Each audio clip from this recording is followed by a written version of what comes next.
Akkam jirtu kabajamtoota daawwattoota sagantaa poolisii Oromiyaa. Kun sagantaa poolisii Oromiyaa OBN wajjin ta'uudhaan isin biraan geenyudha. Godina Harargee lixaa keessaa keessumattuu aanaa mi'eessootti daldalli seeraan alaa ni baay'ata yeroo hedduu jechuudha. Kana hambisuudhaaf hojii hojjetameen bu'aan qabatamaan argameera. Meeshaaleen daldala seeraan alaas to'atamaniiru. Kana malee ammoo namoonni hawaasa keessatti nageenya hawaasaa booressuuf socho'aa turan irratti tarkaanfiin fudhatameera. Kanaanis qaamota hawaasa keessa ta'anii loojistikii qaama nageenya hawaasaa booressuuf deeggarsa godhaa turan irrattis tarkaanfiin fudhatamuu isaati. Lissaanuu Mirreessaa kanarratti waan qindeeffate qaba.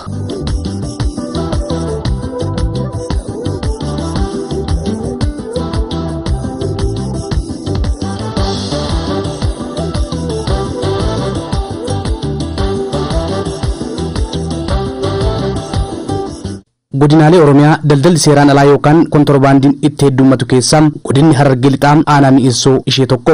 Naanneensa kontorbaandii aanaa mi'eessoo keessaa bal'inaan socho'u xiqqeessuuf hojii olaantummaa seeraa kabachiisuu hojjetameen meeshaaleen kontorbaandii hedduu qabameera. Qaamni kontorbaandistoonni kun immoo bal'inaan sochii kontorbaandii godina kana keessatti gaggeessuudhaaf yaalanii jiru. Kanaaf sochii kontorbaandii kanas hambisuu keessatti caasaan nageenyatii fi caasan waliin hojjennu karaa qindoominaatiin hojjennu gumrukiin bahaatis nu wajjin qindaa'uudhaan hojiin bal'aan hojjetamee jira. Kana irrattis tarkaanfiin hedduun fudhatamee jira. Keessumaayyuu aanota mi'eessoo magaala ciroonis abroo gubbaa qorichaa aanonni kun aanota kaan keessattis wanni xixiqqaan kan qabamu jira. Aanota kana keessatti garuu bal'inaan guyyaatti makiinaa 5 makiinaa 6 yeroo qabamutu jira, ispeeshaalii naannoo mi'eessitutti. Kana wajjin wal qabatee ji'a 9 kana keessatti miliyoona 100,000 fi 700,000 fi wayi to'annaa jala oolchinee jira. Taatee miidhaan kontorbaandii qabus tokko daldalli seeraan alaa kun miidhaa cimaa inni qabu tokko nageenya irratti miidhaa cimaa uumaa jira. Lammaffaa diinagdee keenya irratti guddinaa fi diinagdee misooma biyya irrattis guffataa jira.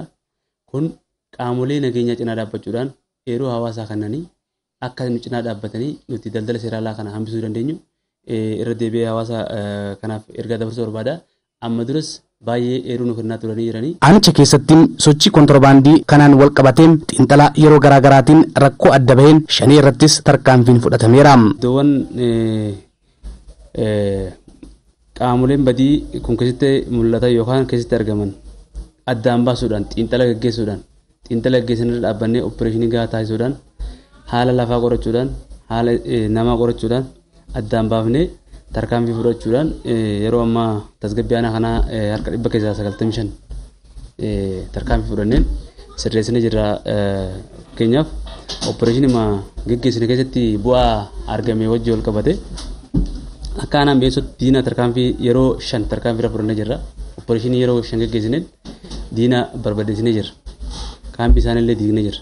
Baay'inaan armaan dura aanaa mi'eessootii fi gummii bordoddee giddu galeessa godhatanii socho'aa turanii aanaa lamaan kana keessatti sochiiwwan ji'a 9 kana keessatti keessattuu kurmaana lammaffaa keessa opereeshinii bal'aa gaggeessineen humni diinaa xiinxala keenyan akka karooratti baay'inaan ni socho'a jennee nuyi qabanne gara 94ti.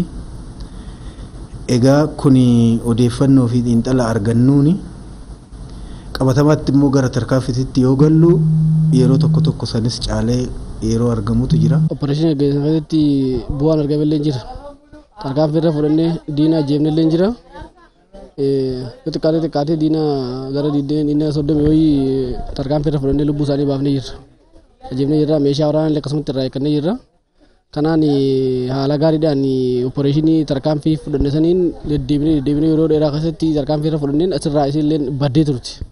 Deemtee gara aanaa biraatti dabraa turte. Aanaa keenya keessaa kan balleessine ta'uu isaati jechuudha. Kanaafuu haala akkaataa qaama nageenyaatti wajjin miseensa poolisii haa ta'u, ribeelolaa haa ta'u, humna addaa haa ta'u, poolisiidhaan waliin wal qabannee milishaa jiru wajjin hawaasa keenyallee waliin kakkaafnee tarkaanfii irratti kan fudhate ta'uu isaati. Kana keessatti meeshaalee waraanaa, kilaashii, hidhannoo waraanaa, meeshaan waraanaa duubatti hafan, boombii fi rasaasni adda addaas to'atameera. Akka ana kanaatti baay'inni sochiin daldala seeraan alaa hin baay'ata.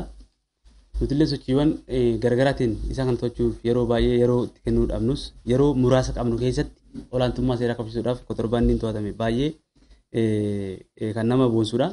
Akka fakkeenyaatti gabaasa ji'a 9 keessatti hojiin hojjetame yoo ilaalle uffatoota adda addaa kontorbaandii uffatoota adda addaa kan to'atame jira. Sigaaraan adda addaa kan to'atame jira.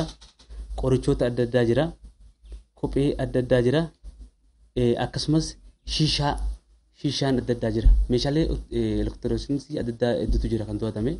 Fakkeenyaaf bilbiloota adda addaatii wajjin wal qabate meeshaaleen elektirooniksii baay'een kan to'atamedha.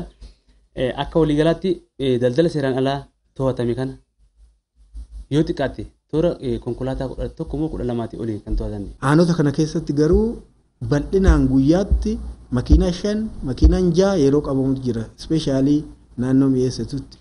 Soo kana wajjin wal qabatee ji'a 9 kana keessatti miliyoona 100,000 fi 1,700 fi wayi to'annaa jala oolchinee jirra.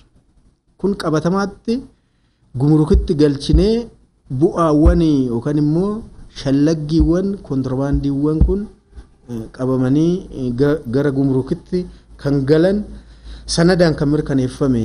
Meeshaalee seeraan alaa to'achuunis wal qabatee waan bal'aa hojjetaa turre jechaadha.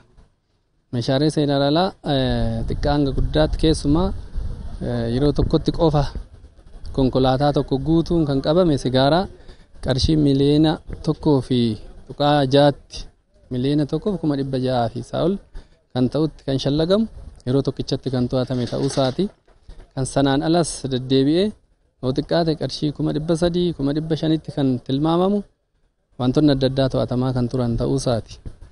Kanarraan kan hafe meeshaa waraanaa seeraan ala eeyyama malee fakkeenyaaf namoonni ilaalchaan garaagarummaa adda addaa qabanii fi yakkoota adda addaa qaxxaamuranii raawwachuu barbaadan aanaa keenya keessatti sakatta'iinsa godhameen yoo xiqqaate naannoo shugguxii 22 to'atamee jira.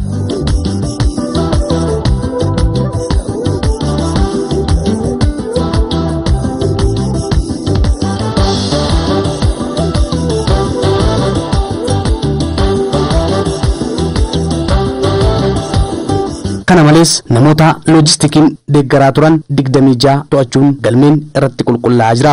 Nyaata adda addaa daasisee achitti isaan geessaa ture. Caatii isaan fuudhee achirratti geessaa ture kaardii waan addaa yeroo isaan rukutamanis atleast yeroo isaan rukutamanis iddoo isaan jiranitti nama dawaa bitee fi geessu.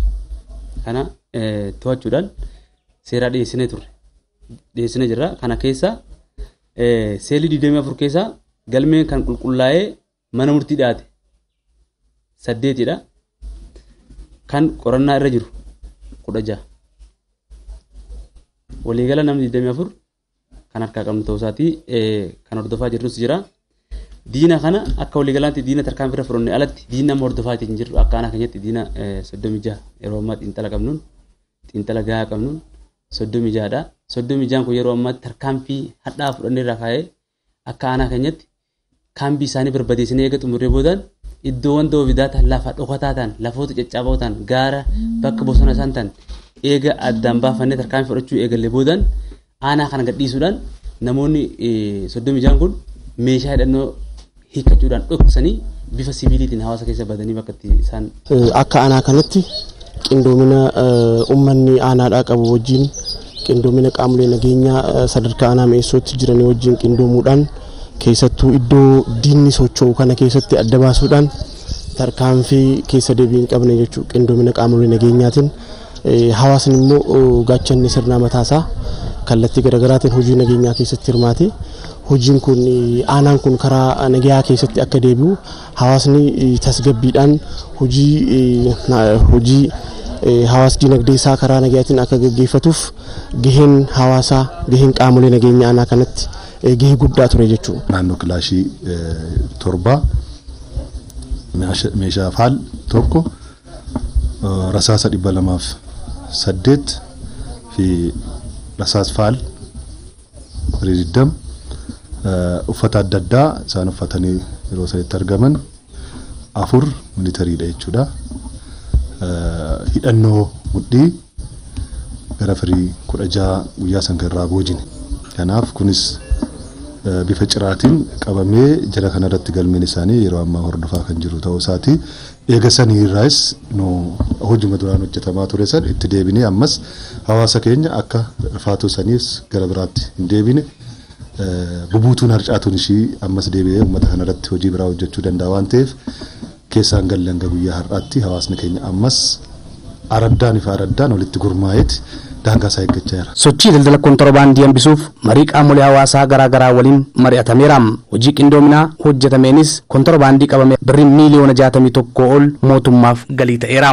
Diina marfamu qofa ta'uu osoo hin ta'in aanaa yeroo baay'ee kontorbaandiin keessatti deddeebi'ee kontorbaandiin illee keessatti gaggeeffamaa ture waan ta'eef otuma hojiin diina balleessuudhaaf hojjetamaa jirutti maddiin immoo hojiin olaantummaa seeraa mirkaneessuu keessattuu daldalli seeraan alaa iddoon itti baay'atu keessa iddoo aanaa tokko jechuudha. Kanaaf daldala seeraan alaatti wajjin wal qabatee ji'oottan dabarsine 9 keessatti yoo xiqqaate akka aanaa kanatti miiliyoona 61 ol jechuudha. Mootummaadhaaf galiin akka ta'u taasifamee jira jechuudha. Qaamolee nageenyaas jiranii fi hawaasa wajjin qindoomne hojiin kontiroobaandii to'achuun hojiin daldala seeraan alaa to'achuudha wajjin wal qabatee hojiin guddaan jechuudha. Hojiin ajaa'ibsiisaan hojjetamee jira aanaa kanarratti jechuudha. Diina abaawwashanii dhoomsuu qofa osoo hin taane olaantummaa seeraa karaa hundaan karaa haqa qabeessaan mirkaneessuu keessatti qaamoleen nageenyaa keessaafuu daldala seeraa alaa keessaafuu naannoo kanatti daldala seeraa alaa to'annaa jala galchuudhaan wajjin wal qabatee yeroo gabaabaa keessatti injifannoo bal'aa kan gaggeesse jiraachuu isaati. Daran ammallee fuulduraafillee qindoominni caasaa nageenyaa akkanumatti dargaggeessa fiqqabee hawaasa keessatti gabbee hubannaa kennaa dhimma daldala seeraa alaa irratti dhimma diinaa irratti hubannaa kennaa deemee jira taanaan daran aanaan keenya wabii dhimma nageenya irraa bilisa ba'ee gara misoomatti fuula deebisaa kan jiru ta'uu isaati. Jiraattonni aanaa mi'eessoo dubbifne tokkos daldalli seeraan alaa guddina dinagdee biyyaa quucarsa waan ta'eef qaamolee nageenyaa waliin irratti kan hojjetan ta'us himu. Daddabarsi meeshaa waraanaa fi meeshaa seeraa alaa daddabarsuunis deebi'ee uummata kana miidhaa aanuma kanarra miidhaa geessa waan ta'eef miidhaa biyyaati.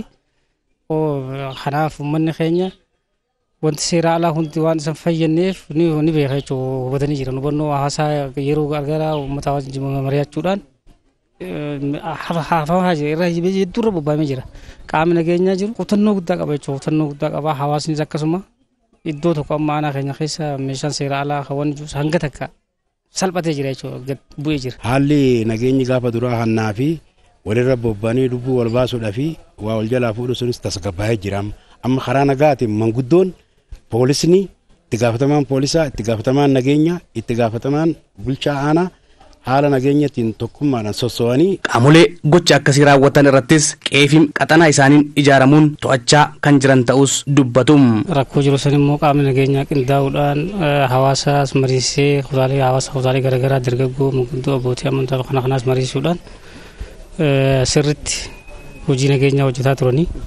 Kana keessatti humna diinaa haas keessatti duraan hidhatee socho'aa ture foon ijuu irratti bobba'anii harkanii guyyaa kutannoodhaan osoo rafaniin bulin osoo nyaatanii dhugun jechuun muka keessa bulanii humna diinaa burkuteessanii dhabamsiisanii jiranii aanaan keenya ammaaf nagaa jechuun danda'ama nagaa. Tasgabbeessa jiranii qaama lamaan walitti dhufee nagaa buusaa walii deebisaadha. Haala bareedan bobbaanii wal keessa galanii magaalaa adda isaanii hundaa dhaqatanii isaan keenya dhufanii nagaan bobbaanee galuu jirra. Daldalli seeraan alaa kontorbaandiin miidhaan inni guddina siyaas dinagdee fi hawaasummaa biyya tokkoo irratti geessisu guddaa waan ta'eef hojiin qaamoleen nageenyaa fi hawaasni aanaa mi'eessoo waliin hojjechaa jiran kun bakka hundattuu cimee itti fufuum jenna.